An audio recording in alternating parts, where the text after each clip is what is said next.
Check, check, check. Nope, I wasn't. Thank you. Check, check, checking for growth group video. Check, check, check, check. Hello, Sound Life growth groups. Hello, Sound Life growth groups.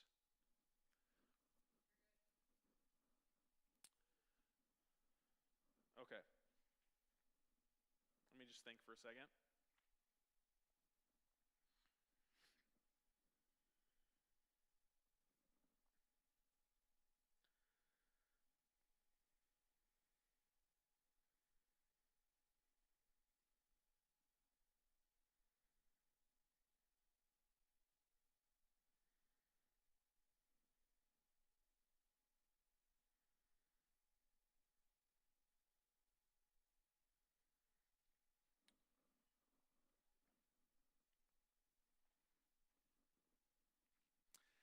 Hello. If you are a Frederickson growth group, then you're going to hear something for the very first time because we had an opportunity to have a great guest speaker, and I hope that you were there. I hope that you got a little bit of a better vision of what missions is all about. But I don't want you to miss this next piece of the Sermon on the Mount, so I want you to pay a little extra attention. And I just want to say to everybody, congratulations on being in a growth group. You made a great decision to sign up for a growth group.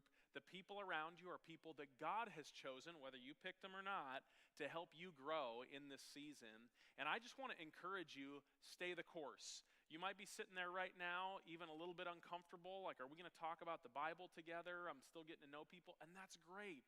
Give it time, and I would just encourage you, stay the course through the next 10 weeks and see what God will do, how he will use you in other people's lives, and how he'll use them in your life, and it'll be awesome. But let's get into the passage that we're in for this section of our Citizens of a New Kingdom series, as we're looking through the Sermon on the Mount, and we see in this next passage that Jesus is teaching a component of the new kingdom. You remember the week before, Jesus said, I'm not here to abolish the law, I'm actually here to accomplish it. I'm here to show you how to do it. I'm here to show you what was meant all along. And so we pick up the next passage after that, and it says this. In chapter 5, verses 21 and 22, Jesus said, you have heard that our ancestors were told, you must not murder. If you commit murder, you're subject to judgment, right? One of the 10 commandments. But verse 22, look what Jesus says. But I say, Jesus, the Word in the flesh, says, if you are even angry with someone, you are subject to judgment. If you call someone an idiot, you're in danger of being brought before the court. And if you curse someone, you are in danger of the fires of hell. I don't know how many of you read that or heard that and thought, I am doomed. I mean, if you've driven down Canyon Road or Meridian or 512 recently, you might have already broken those laws, right? And I hope not. Sound Lifers, but maybe.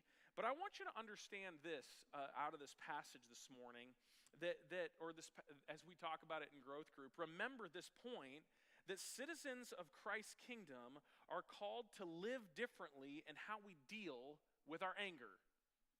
And I want you to reflect on that point in this talk, and remember that Jesus is showing us how the Old Testament law was meant to be fulfilled. That it's not just a worst case scenario, oops, I murdered somebody.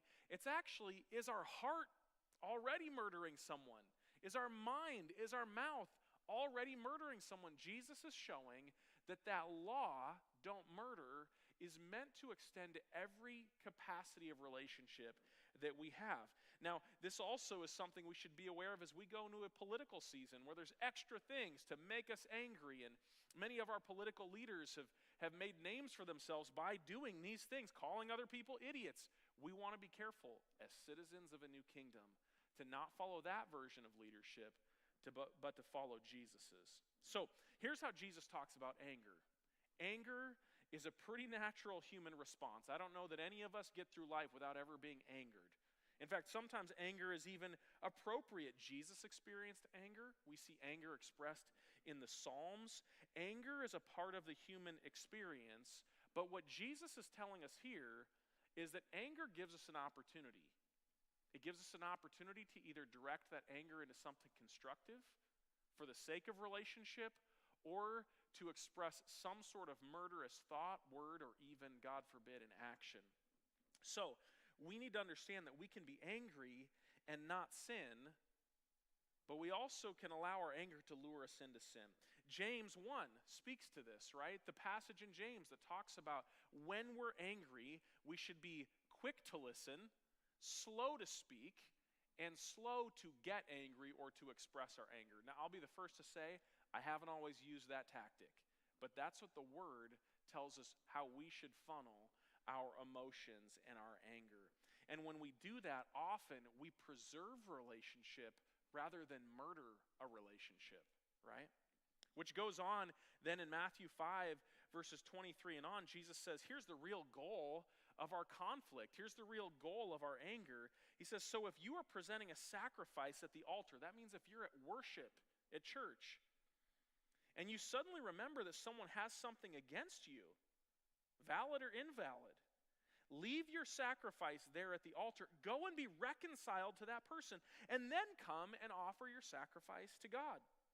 And when you're on the way to court with your adversary, settle your differences quickly. Otherwise, your accuser may hand you over to the judge, who will hand you over to an officer, and you'll be thrown into prison. And if that happens, you surely won't be free again until you've paid the last penny. Jesus is saying here a couple of things. One, that our response to conflict should always be pursuing reconciliation. And there's a couple reasons for that. One, because our reconciliation with people matters to our relationship with God. If we're trying to worship God, but we're intentionally leaving human relationships unreconciled, then our worship to God isn't valid. He says, stop pretending you care about relationship with God when you don't care about relationship with people. Pursue reconciliation. You're not in charge of the response, but you are in charge of whether you've extended reconciliation, right? And then there's a practical benefit as well. He says a lot of times if you don't try to make things right with someone, you're going to end up paying some serious consequences in the end. Hopefully not imprisonment or, legal action, but that's very possible and very common in our world today. And so as you reflect on this passage in your growth group, I want you to realize that our human anger has the potential to murder the relationships around us. It's that serious. The words that we say and the thoughts that we have about people are seen and heard by God and are interpreted as seriously as any physical action that we take against the people around us, which means we are accountable. Now, we're not going to be perfect, but we can choose to funnel our anger through the lens of the fruit of the Spirit into constructive rebuilding of relationships. When we fail, we're responsible to pursue reconciliation.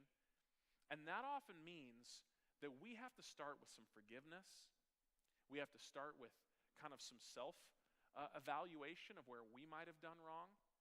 And my hope today as you discuss in a growth group is that you'll be honest about your experience. And that's what I want you to discuss in your growth group today. I want you to discuss, where has anger affected you negatively? Maybe as a habit in your own life. I'll be honest, that's been a habit in my life I've had to really work at overcoming. I've really needed the help of the Holy Spirit to help Caleb Bryant not funnel his emotions negatively with anger. So maybe that's you. Maybe you need to say to the group, yeah, that's been an experience. Like, I grew up in a family where anger was being expressed in crazy ways, was normal. Share that with the group. And then guard that information within the group. Maybe you've been hurt by someone else's anger. You grew up in a home where there were angry things done or angry things said, or you've been in a workplace where that's very normal. Share that with the group. Where have we been impacted negatively by anger? And then I want us to also then take some time to pray over each other, pray over the group, and ask that the Holy Spirit will help us to forgive those that have hurt us, will help us to, by the power of the Holy Spirit, control our emotions and lead towards reconciled relationships. So I want you to spend that time talking about the impact of anger in your own life, and then praying for God's healing, His forgiveness, His reconciliation in our lives and in our community. And as we walk through our week this next week, let's remember we are first citizens of the new kingdom of Jesus. We do not have to give in to the world's ways.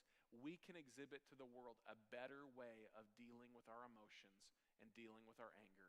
It doesn't mean we're weak.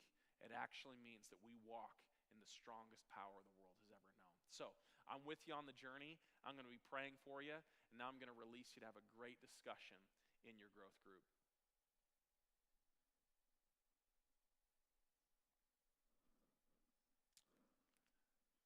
How'd that go? How'd that feel?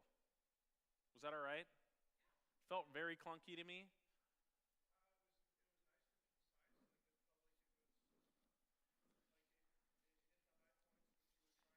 I think it's a good snapshot of what Josh is going to say.